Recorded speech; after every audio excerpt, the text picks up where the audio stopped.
Title of my message today is Willing to Hear. Willing to Hear. I've got three short anecdotes that I want to give and then tie them together. It was around 26 years ago. I had a daughter, 24, 25, 26 years ago. And we were in another church area. I just moved from Oregon back to Minnesota. And my eldest daughter was age 14. And there was a very strong basketball program, and there were 5 top-notch basketball players, teenage basketball players in the Twin Cities, and they were undefeated the previous couple of years. But there were only 5 girls. That was it. There was no bench for them. And so if one of them got tired, she sat out and rested for a few minutes while her teammates played 4 against the other side's 5. So it's 4 on 5. And yet still the 4 girls were so coordinated and so good that they prevailed against any 5-member team against them. Well, I watched this team up close because the B team had about 12 or 13 girls that were all like the 8th graders or so, not the varsity squad.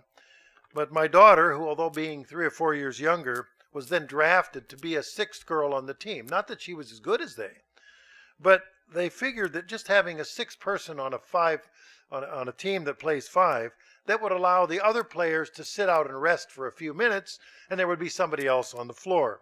So I had an opportunity to watch a number of those games. And as throughout that year, the team was once again undefeated for the season. What was particularly remarkable about this team is that 2 of the 5 players were deaf, completely deaf. Nevertheless, they had an uncanny ability to use their peripheral vision to see from the sides, the wide-angle picture from side to side, and had great eye-hand coordination and basketball instincts. The girls with good hearing would struggle to keep up with the deaf girls. Well, we all have 5 senses, the sight, taste, touch, smell, and hearing, and our hearing is so very precious. Well, it was many years ago, over 2 decades ago, I was scheduled to preside at a Spokesman's Club Ladies' Night, a church speech club, and unfortunately I had an illness, came down with an illness, with a sore throat, and I suddenly became deaf. I had about a 90% hearing loss, which is dramatic all of a sudden. There were the Eustachian tubes that drained from the inside of the ear down into the throat, and they had collapsed. Like a flattened straw would collapse if you suck on a straw, and it just collapsed. And that created a vacuum behind the eardrums. And this resulted then in temporary deafness. I couldn't hear others other than just the faintest of noises. I could only hear myself, as if I were in a barrel. And it took about 3 weeks for these swollen Eustachian tubes to normalize, and they gradually opened up, and I could hear again. Very difficult, of course. Much of my work was on the telephone or dealing face-to-face with customers. So I had to resort to a lot of paperwork, a lot of notes, and let other people take the phone calls. The third anecdote was similarly some years later when I had a gradual hearing loss. I didn't know why. And it just gradually, it got so that it was harder and harder for me to hear. And as I'd mentioned, my job consisted of a lot of phone calls and face-to-face meetings every day, and hearing was critical. And I finally went to an ENT, an ear, nose, and throat specialist, and said, I can't hear. It's gradually getting worse. What should I do? So he looked inside, and then he brought out this very large syringe with a rubber hose on it, blue hose, as I recall, and a pan, and some water to flush out my ear canal. And he said, now don't worry here, it's going to sound like a roaring river or like a tornado. It's going to be a rushing sound. And so just brace yourself for that. So he takes this big, and some of you may have been through this process, he takes this big syringe type plunger and flushes out the ear, and come flushing out. And he had this pan next to my head, and I was shocked because this large plug of earwax came flying out of the ear, big waxy clumps about the size of a pencil eraser that were causing me to be substantially deaf in one ear. And instantly, I could hear again. And The and so I said, well, what's the deal with this earwax thing? I'm keep building up this earwax here. What is it? And so I did a little research on the earwax, and of course, earwax is very natural substance. We need earwax, even though we may not think about it a lot. I sure didn't. It's a natural insect repellent because bugs don't like to go into the ear for the most part. You won't find them crawling in there, and they don't like apparently the smell or the taste or the feel of it, and so that prevents you from having those kind of problems.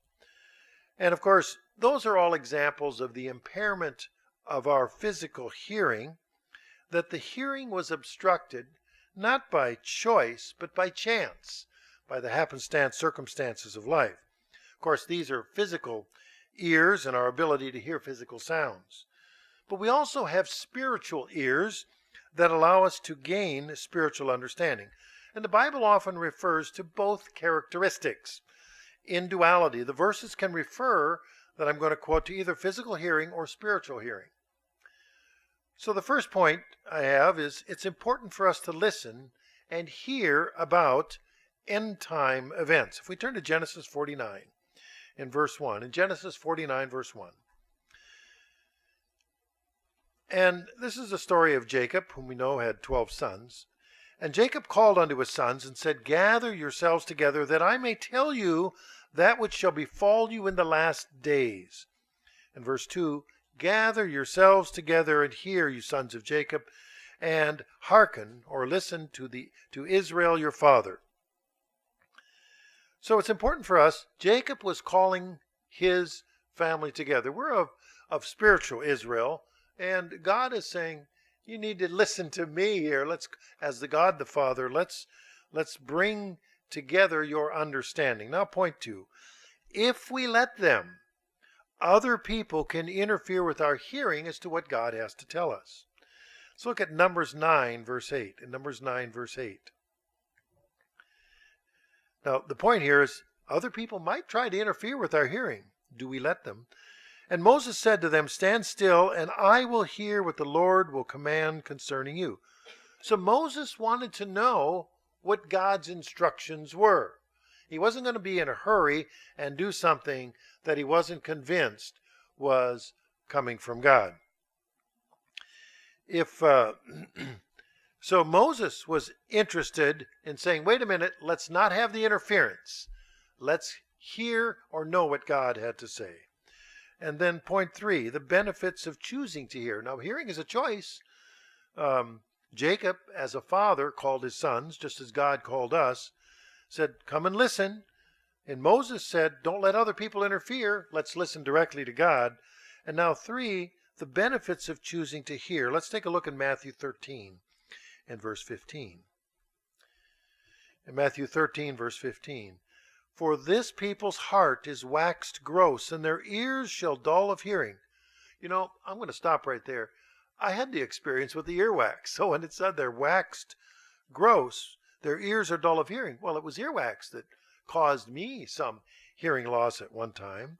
And then let's read on. And their eyes they have closed, lest at any time they should see with their eyes and hear with their ears, and should understand with their heart, and should be converted, and I should heal them. So they're trying to prevent that.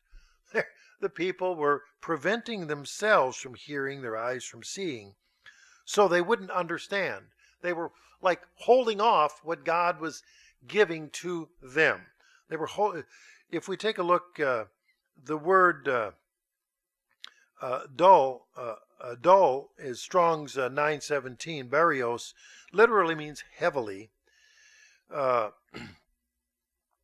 Means it's a real heavy feeling, I will say. If you can't hear it, you really are unsure of yourself as to what's really happening. And so hearing is really critical. If we turn to Acts 28 in verse 7, we have then the writer of Acts telling us similarly as we read in Matthew in Acts 28 verse 27, for the heart of his people is waxed gross, and their ears are dull of hearing, and their eyes they've closed, lest they see with their eyes, and hear with their ears, and understand with their hearts, and should be converted. Whoa, we have a repetition here.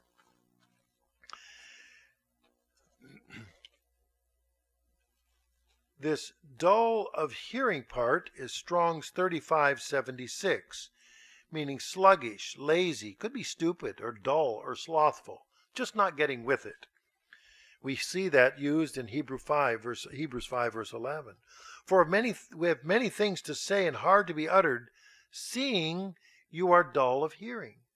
Ouch. So there are people who deliberately, not just accidentally, but deliberately push away the truth. And we know this because we look at the world around us. And then we should look at ourselves too and say, well, we don't want to be the ones that are also dull of hearing, pushing away the truth. We have the example of that, and I'm not going to go through it, all of it, but the example of that when Christ was in Matthew 13:13, he said, I'm speaking in parables, because in seeing they see not, and hearing they hear not, neither do they understand. This is following up on this same thing. Is the hearing is closed off. They don't understand. They don't want to understand. In Matthew 13, then, verse 15, and again it's repeated, people's heart is waxed gross, their ears are dull of hearing, eyes closed, and so forth. That they don't want to understand with their heart, lest they be converted. When I was first coming into the church, I worried. I thought, oh no, I know too much. Now I have to make a decision. What could I just go back to what I didn't know last year? And then I wouldn't have all of this to think about, and I didn't have to worry about it. But then I thought, it's too late. I already know this. I can't unknow the truth. And I was concerned. I hadn't read these verses yet. But now, as later as I read them, yes, I was pushing away, saying, no, I don't want to have to go do the things that I should do. I want to be free to do the things I shouldn't do. And I was pushing it away. So I understand now these verses a little better. Well, what is it that we should understand? Well, it's this, what Jacob was calling his sons to hear about the end time prophecies. And those end time prophecies have much to do with the purpose of the church, is preaching the gospel and fulfilling the mission of the church to preparing his people, the people that God has called. So in conclusion, first of all, it's important for us to listen and hear about the end time events, just as Jacob admonished his family, and we as part of spiritual Israel, the spiritual offspring of Jacob, should also listen and hear about those end time events. Secondly, if we let them, other people can interfere with our hearing what God has to tell us. So let's be careful. Don't let other people interfere with the truth that God is revealing. And then third, there are benefits of choosing to hear. We know that because there's a wonderful destiny that we have in 1 Corinthians 2:9. The eye has not seen, nor the ear heard, neither has entered into the heart of man. Notice the progression here, eye and the hearing and entering into the heart. The things which God has prepared for them that love him. It's overwhelming to our physical senses. We couldn't understand what is coming. But that's a choice that we make, that we seek God, seek understanding to our destiny. And then closing in Revelation 2:7. He that has an ear, let him hear. Let him hear what the Spirit says to the churches. To him that overcomes, I will give to eat of the tree of life, which is in the midst of the paradise of God. And for those who are still wondering about that earwax thing that I was talking about a few minutes ago, the Bible says the hills, which mean the stubborn governments of this earth, will melt like wax upon the return of Jesus Christ, upon his return. So will the stubborn people then will be able to hear what God has to say. Closing in Psalm 97, verse 5. The hills melted like wax at the presence of the Eternal, as the presence of the Lord of the whole earth. So it's our opportunity now, as we appear before God on this Sabbath, to be willing to hear.